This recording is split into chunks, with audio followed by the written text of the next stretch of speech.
అందరికీ నమస్కారం. ఈరోజు కథ వంచన పార్ట్ 10 రచన సుధా విశ్వం గారు. ఇంకా స్టోరీలోకి వెళ్ళిపోదామా? బార్ రూమ్కి వచ్చిన అనురాధ కాస్త వాటర్ త్రాగి రిలాక్స్గా చైర్లో కూర్చుని కోటు జేబులోంచి కవర్ తీసి ఓపెన్ చేసింది. అందులోని విషయం చదవగానే ఆనందం, ఆశ్చర్యం, ఉద్వేగం ఇలా అన్ని భావాలు కలగాపులగంగా కలిగాయి ఓ క్షణం. కానీ వెంటనే తేరుకుని విశ్వనాథం ఫోన్కి కాల్ చేసింది. వెంటనే ఎత్తిన విశ్వనాథం, హలో, నీ వర్క్ అయిందా? నాకు చిన్న పని ఉంది, నువ్వు కొద్దిసేపు వెయిట్ చేసే కలిసే వెళదాం అంటున్నాడు. మీరు అర్జెంటుగా ఇక్కడికి రండి, మనం ఇప్పుడే ఆఫీస్కి వెళ్ళాలి. ఉన్న పని ఇంకో కొలీగ్ అడ్వకేట్కి చెప్పేసి ఇటు వచ్చేయండి అంది ఉద్వేగంతో. Are you all right? ఏమైంది అంత తొందరగా అంటున్నావు అంటుంటే, మీరు రండి బాబు, వచ్చాక అన్ని వివరాలు విశదంగా చెబుతాను, తొందరగా వచ్చేయండి అంది. ఓకే, వస్తున్నాను అని కట్ చేశాడు. విశ్వనాథం వచ్చి కాల్ చేయగానే కోర్టు పార్కింగ్ వద్దకు వెళ్ళింది. ఇద్దరూ కలిసి ఆఫీస్కు బయలుదేరాలు. నిశ్చయంగా మంచి చేయాలని అనుకున్నప్పుడు భగవంతుడు తప్పక సాయం చేస్తాడు అనుకున్నాము కదా, ఇప్పుడు అదే జరిగింది అంది అనురాధ విశ్వనాథంతో కారులో ఎక్కగానే. మిగతా విషయం ఏంటనేది ఆఫీస్కి వెళ్ళాక చెబుతాను అంది. ముఖం సంతోషంతో వెలిగిపోతుంది కాబట్టి ఏదో శుభవార్తే అనుకున్నాడు విశ్వనాథం. కొద్దిసేపటిలోనే ఆఫీస్ ఛాంబర్కి వెళ్ళారు. లోపలికి వెళ్ళి కూర్చోగానే ఆ కవర్ తీసి విశ్వనాథం చేతిలో పెట్టి చదవమంది. ఓపెన్ చేసి చదువుతున్నాడు. నమస్తే మేడం, నేను సుమా తల్లిని. మీకు ఆశ్చర్యంగా ఉండొచ్చు నేను లెటర్ వ్రాసినందుకు. ఇంకా డైరెక్ట్గా మాట్లాడొచ్చుగా అనే అనుమానము రావచ్చు. కానీ నా పరిస్థితి అలాంటిది. లేక లేక కలిగిన కూతురని సుమను చాలా గారాబంగా పెంచాము. దానివల్లనేమో తను మేము చెబితే వినదు, తను అన్నది అనుకున్నదే చేస్తుంది. వాళ్ళ నాన్నకు వాళ్ళ మాలిన ప్రేమ, అది ఏదంటే అది తెస్తారు. నా మాట ఎవ్వరూ వినరు. అందుకే అది ఈ స్థితికి దిగజారింది. ఏమి చెయ్యాలో పాలుపోక నడి సముద్రంలో ఉన్న నాకు మొన్న మీరు క్యాంటీన్లో మాట్లాడిన మాటలు ఊతమిచ్చాయి. అందుకే మీరు తప్పకుండా నాకు సాయం చేయగలరు అనిపించింది. అందువల్ల ఈ లెటర్ వ్రాయడానికి ధైర్యం చేయగలిగాను. సుమ ఎంత మొండిది అయినా బాగా చదువుతుంది. పెద్దయ్యే కొద్దీ మొండితనం పోయి అన్నీ తెలుసుకుంటుందని భావించాం. కానీ అలా జరగలేదు. చక్కగా చదువుకుంది, మంచి జాబ్ వచ్చింది. ఇక పెళ్లి చేసేస్తే దాని జీవితం పూర్తిగా సెటిల్ అయిపోతుందని ఆనందించే లోపునే ఇలా చేసింది. తను అనంతతో పెళ్లికి ముందే ఆఫీస్ పని వల్ల బెంగళూరుకి వెళ్ళినప్పుడు షారుఖ్ అనే వాడిని ప్రేమించిందట.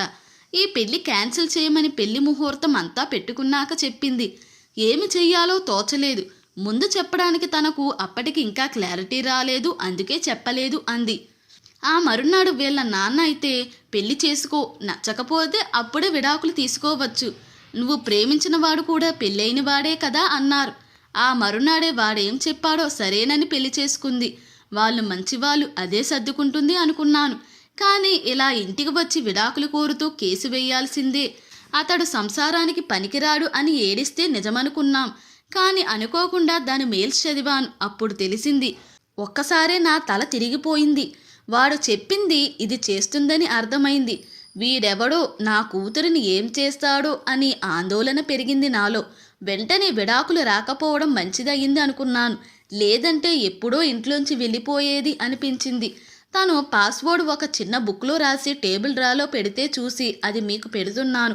నా కూతురి పేరు బయటకు రాకుండా దాన్ని వాడి బారి నుంచి రక్షించమని మిమ్మల్ని వేడుకుంటున్నాను. ఆ మెయిల్స్ చూస్తే మీకే అర్థమవుతుంది. మా ఆయనకు చెప్పకుండా మీకు చెప్పాను అని అనుకుంటారేమో. ఆయనకు కూతురిపైన గుడ్డి ప్రేమనే తప్ప ఇంకో ఆలోచనే లేదు. అందుకే మీకు చెప్పవలసి వచ్చింది. ఎలాగైనా మీరు సహాయం చేస్తారని నమ్ముతున్నాను.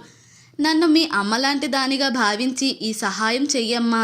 అది చదివిన వెంటనే ఆవిడ ఇచ్చిన పాస్వర్డ్తో మెయిల్ ఓపెన్ చేశారు. ఒక్కొక్క మెయిల్ చదువుతుంటే వాడు ఎంతగా ట్రాప్ చేస్తున్నాడు అనిపించింది. ఈ సుమ పిచ్చిదానిలా వాడు వెంట పడుతుంది అనుకున్నారు. కొన్ని మెయిల్స్ చదవడానికి అసహ్యంగా అనిపించింది. అలా ఉన్నాయి. వాళ్ళ రిలేషన్ ఎంతలా ఉందో అర్థమైంది. మరీ అసహ్యంగా ఉన్నవి కాకుండా భరణం కేసుకు రిలవెంట్ అయిన కొన్ని మెయిల్స్ మాత్రమే ప్రింట్ తీసుకున్నారు. మిగిలినవి అన్నీ సిస్టంలోనికి కాపీ చేసుకున్నారు. ఆ తరువాత వెంటనే ఎస్ఐ సత్యానికి కాల్ చేశాడు విశ్వనాథం. ఈ మెయిల్స్ అతని మెయిల్కి పంపి, సత్యం, నీకు కొన్ని మెయిల్స్ పంపాను, అప్పుడు ఫోటోలు పంపానుగా, వాడివే ఇవి. ఇదేదో పెద్ద వ్యవహారంగా ఉందని నా అనుమానం. ఎంత తొందరగా వీలైతే అంత తొందరగా ఇన్వెస్టిగేట్ చేసి ఈ అమ్మాయి సుమను, ఆమె లాంటి వాళ్ళను రక్షించాలి. నువ్వు ఎలా డీల్ చేస్తావో నీ ఇష్టం. సుమ పేరు ఎట్టి పరిస్థితుల్లో ఎక్కడా బయటకు రావద్దు. జాగ్రత్తగా డీల్ చేయి అని చెప్పి పెట్టేశాడు. ఆ తరువాత వాయిదాలో ఈ మెయిల్స్, ఫోటోలు, మొదట్లో దొరికిన లాకెట్, గ్రీటింగ్ కార్డ్ అన్నీ సాక్ష్యంగా ఫైల్ చేశారు. ఆ తరువాత వాయిదాలో వాదా ప్రతివాదనల అనంతరం ఈ సాక్ష్యాల ఆధారంగా చెడు ఉద్దేశంతో కేసు వేసినట్లుగా భావించి భరణం ఇవ్వనక్కర్లేదు అని కోర్టు తీర్పు చెప్పింది. క్రిమినల్ కేసు కూడా కొట్టివేయబడింది. పరందామే దంపతులు ఆనందంతో తమ కృతజ్ఞతలు తెలుపుకున్నారు. అనంత్ కూడా కాల్ చేసి మీ వల్ల నా జీవితం చక్కబడింది అంటూ విశ్వనాథంకు ధన్యవాదాలు తెలుపుకున్నారు. ఎస్ఐ సత్యం తను చేసిన సీక్రెట్ ఇన్వెస్టిగేషన్లో షారుఖ్, రాజు, డేవిడ్, గని అనే వాళ్ళు ఒక ముఠాగా ఏర్పడి ఆడవాళ్ళని ట్రాప్ చేసి ముంబై రెడ్ లైట్ ఏరియాకు, దుబాయ్కు అమ్మి సొమ్ము చేసుకుని జల్సా చేస్తుంటారని సాక్ష్యాధారాలతో తెలిసింది. షారుఖ్ అనేవాడు ఒక చిన్న బట్టల వ్యాపారి కొడుకు. షారుఖ్ కాకుండా ఇంకా పిల్లలు ఉన్నారు. కానీ తండ్రి ఊరూరా తిరుగుతూ చీరలు అమ్మేవాడు. తమ దాంట్లో తప్పు లేదని ఇంకా 3 కాపురాలు పెట్టుకున్నాడు. ఎవరు గట్టిగా అడిగితే వాళ్లకు డబ్బు ఇచ్చేవాడు. షారుఖ్ తల్లి నెమ్మదస్తురాలు. భర్తను ఏమీ అనలేక తనకు తెలిసిన టైలరింగ్ పని చేస్తూ కుటుంబాన్ని పోషిస్తూ వచ్చేది. ఎప్పుడూ బాధపడుతుండేది. తండ్రిని గురించి డబ్బులు ఇచ్చి పోషించట్లేదని మాత్రమే అర్థం చేసుకున్నాడు. తండ్రి జల్సాలు చూసిన షారుఖ్ ఆడది అంటే ఆనందించే వస్తువు అనే భావన పెట్టుకున్నాడు. దానికి తోడు అతనికి అటువంటి ఆడవాళ్లే పరిచయం కావడంతో తన తల్లి తప్ప అందరూ ఆడవాళ్ళు అలాంటి వారే అనే భావన బలపడింది. అటువంటి సందర్భంలో తమ వీధిలో ఉన్న నూరి పరిచయం అయ్యింది. అలాంటి పరిస్థితిలోనే ఉన్న నూరిని నికా చేసుకుని కాపురం పెట్టాడు. ఆటో నడపడం లాంటి పనులు చేశాడు మొదట్లో. అప్పుడే డేవిడ్, గని పరిచయం అయ్యారు. వాళ్ళు కూడా తల్లిదండ్రుల మాటలు వినకుండా ఆవరాగా తిరుగుతూ ఈజీ పని ఎలా సంపాదించాలా అనే ఆలోచనలో ఉన్నారు. అప్పుడు ఈ గ్యాంగ్ ఆలోచించింది, ఆడవాళ్ళను ట్రాప్ చేసి వీడియోలు తీసి అమ్ముకోవాలి, ఏమైనా చేస్తారనిపిస్తే రెడ్ లైట్ ఏరియాకు అమ్మేయాలని అనుకున్నారు. ఆడవాళ్ళు డబ్బు కోసమే ఏమైనా చేస్తారు అనుకుని అలాంటి వాళ్ళను వాడుకుని క్యాష్ చేసుకోవడం తప్పు కాదు అని షారుఖ్ భావన. అలా సంపాదించిన డబ్బుతో తాగడం, పబ్కి వెళ్ళడం, జల్సా చేయడం చేసేవారు. అక్కడే వాళ్లకు రాజు పరిచయం అయ్యాడు. రాజు తల్లిదండ్రులకు ఒక్కడే కొడుకు. రాజు తండ్రి ఒక గవర్నమెంట్ ఉద్యోగి కాగా తల్లి మహిళా సంఘంలో కీలక స్థానంలో ఉన్న మహిళ. టీవీలో భేటీకి, నారీజన ఉద్ధరణకు కంకణం కట్టుకుని వెళుతూ ఉంటుంది. ఇంట్లో రాజు ఒక్కడే ఉండేవాడు.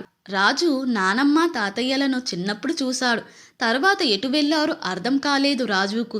రాజు తాతయ్య ఒక రైతు. ఊళ్ళోని ఆయన పొలాలు, ఇల్లు అన్నీ అమ్మించేయించి తెచ్చి కొన్నాళ్ళు ఇంట్లో పెట్టుకుని తరువాత ఎక్కడో వృద్ధాశ్రమంలో పడేశాడు రాజు తండ్రి. మొదట్లో ఏడ్చాడు రాజు. కానీ రాజుకు అడ్రస్ తెలియనివ్వలేదు. తండ్రి అక్రమార్జన కార్యక్రమంలో లీనమై ఉంటే పేరు కోసం తల్లి దీన జనోద్ధరణ చేసినట్లుగా టీవీలో బిజీ. పట్టించుకునేవాడు లేక, చదువుపై శ్రద్ధ లేక వ్యసనాలకు అలవాటు పడ్డాడు. ఉన్న డబ్బు ఖర్చు పెడుతూ పబ్బుల్లో ఎంజాయ్ చేస్తూ ఉండగా ఈ గ్యాంగ్ పరిచయం అయింది. కొత్త రుచులు చూడవచ్చు అని వాళ్ళు చెప్పింది నమ్మి వాళ్ళల్లో చేరిపోయాడు. వీళ్ళు కలిసి చేసిన నేరాలకు, ఘోరాలకు లెక్కలేదు. ఇప్పుడు పాపం పండి పోలీసులకు చిక్కిపోయారు. వెంటనే సత్యం టీం వాళ్లను అరెస్టు చేసి జైల్లో పడేశారు. వాళ్ళు చేసిన నేరాలు, ఘోరాలు రుజువయ్యాక వాళ్లకు జీవిత ఖైదు పడింది. సుమ పేరు బయటకు రాకుండా జాగ్రత్త పడ్డాడు. సత్యం నోట షారుఖ్ కథ విన్న అనురాధకు లాలో చదివిన చోటా రాజన్ కేసు గుర్తుకు వచ్చింది. చోటా రాజన్ ఒక ఆటోవాడు. ఒక వేశ్య వల్ల తన కుటుంబం నాశనమైందని, చాలామంది వేశ్యలను చంపాడు. చివరకు నేరం రుజువయ్యి జైలు శిక్ష అనుభవించాడు. తల్లిదండ్రులు సరిగ్గా లేకపోతే ఇలాంటి వాళ్ళు తయారు అవుతారు అనుకుంది. కేసు సుఖాంతం అయినందుకు అమ్మయ్య అనుకున్నారు విశ్వనాథం దంపతులు. సుమ రక్షింపబడినందుకు సుమ తల్లి మనసులోనే విశ్వనాథం దంపతులను తలుచుకుని ధన్యవాదాలు తెలుపుకుంది. ఓ రోజు కోర్టులో సుమ తండ్రి కనిపించాడు అనురాధకు. డబ్బు కోసం కూతురి జీవితం ఇలా చేస్తారా ఎవరైనా? ఏం తండ్రి మీరు అంది ఆయనతో. మీరు బాగు చేశారు కదమ్మా అన్నాడు ఆయన. ఆశ్చర్యపోవడం అనురాధ వంతయింది. అది చూసి ఆయన తిరిగి ఇలా అన్నాడు, మా ఆవిడ లెటర్ ఇచ్చింది కదా మీకు, నేను చూశాను. కానీ మిన్నకుండిపోయాను. ఎందుకో తెలుసా? మీపై నమ్మకంతో. నిజంగా నేను గుడ్డి ప్రేమ కలిగిన తండ్రినే అమ్మా. కానీ మొదట్లో అలా అంటే తను పెళ్లి చేసుకుని సర్దుకుపోతుంది అనుకున్నాను. కానీ అలా జరగలేదు. గట్టిగా మాట్లాడితే కోపంతో ఇంట్లోంచి వెళ్ళిపోతుందేమో అని నా భయం. అందుకే ఏమి చెయ్యాలో తెలియని స్థితిలో తన వైపే ఉన్నట్టు మాట్లాడాను. కేసు వేశాను. కానీ నా భార్య లెటర్ రాయడం, మీకు ఇవ్వడం చూశాను పక్క కోర్టు నుంచి వస్తూ. ఆ విషయం తనకు తెలియదు. అంతే తప్ప నేను కసాయి తండ్రిని కాదమ్మా. ఇప్పుడు దాని జీవితం ఇలా అయ్యింది. ఏం చెయ్యాలో తెలియడం లేదు అంటుంటే ఆయన కళ్ళల్లోంచి కన్నీళ్లు ధారపాతంగా కారుతున్నాయి. I am sorry. మీరేమీ బాధపడకండి. ధైర్యంగా ఉండండి. అన్నీ సర్దుకుంటాయి. గొప్ప ప్రమాదం తప్పింది సుమకు. అది ఆనందం కలిగించే విషయం అని ఓదార్పు మాటలు చెప్పింది. సుమ ఇప్పుడు తన తప్పు తెలుసుకుంది. శరణ్యతో స్నేహం మళ్ళీ కొనసాగింది. ఆ తరువాత కొన్ని నెలలకు శరణ్య చుట్టాల్లో ఒక అబ్బాయి విషయం తెలుసుకుని మరీ సుమను పెళ్లి చేసుకోవడానికి ముందుకు వచ్చాడు. అతని భార్య యాక్సిడెంట్లో చనిపోయింది. చిన్న పాప ఉంది. మారిన సుమ ఆ పెళ్లికి అంగీకరించింది. సింపుల్గా పెళ్లి జరిగిపోయింది. సుమ తల్లిదండ్రులు ఆనందించారు. అలా వంచన చేయాలని చూసిన సుమ తనే వంచబడింది. కానీ ఆవిడ తల్లి వల్ల పెను ప్రమాదం నుంచి తప్పించుకుంది. ఇంతటితో ఈ కథ ముగిసింది. సుమ లాంటి వాళ్ళు మీకు మీ చుట్టుపక్కల ఎక్కడో ఒక చోట కనిపిస్తుంటారు. అప్పుడు అలాంటి వారిని మార్చడానికి మనకు తోచిన విధంగా 4 మంచి మాటలు చెప్పడం, మన చేతుల్లో ఉన్నంత సాయం చేయడం వల్ల వాళ్లకు మంచి జరిగితే ఎంతో ఆత్మసంతృప్తి కలుగుతుంది. అందరూ సోను సూదుల డబ్బు సాయమే చెయ్యనక్కర్లేదు. మన పరిధిలో మనం ఒకరికి మంచి చేయడం వల్ల మనకు అవసరం వచ్చినప్పుడు మరో రూపంలో సాయం అందుతుంది. ఈ కథలో మీకు నచ్చిన పాత్ర ఏమిటి? ఎందుకు నచ్చింది? ఇలాంటి వారు మీకు దగ్గరగా వస్తే మీరు ఎలా పరిష్కరిస్తారు? వివరంగా మీ కామెంట్స్లో తెలపండి. మిగతా కొంతమందికి ఈ కథను షేర్ చేయండి. ఇంతటితో ఈ స్టోరీ ముగిసింది. ఈ స్టోరీ కనుక మీకు నచ్చినట్లయితే మరియు నా ఎక్స్ప్లెనేషన్ కనుక మీకు నచ్చినట్లయితే ప్లీజ్ లైక్, షేర్, సబ్స్క్రైబ్.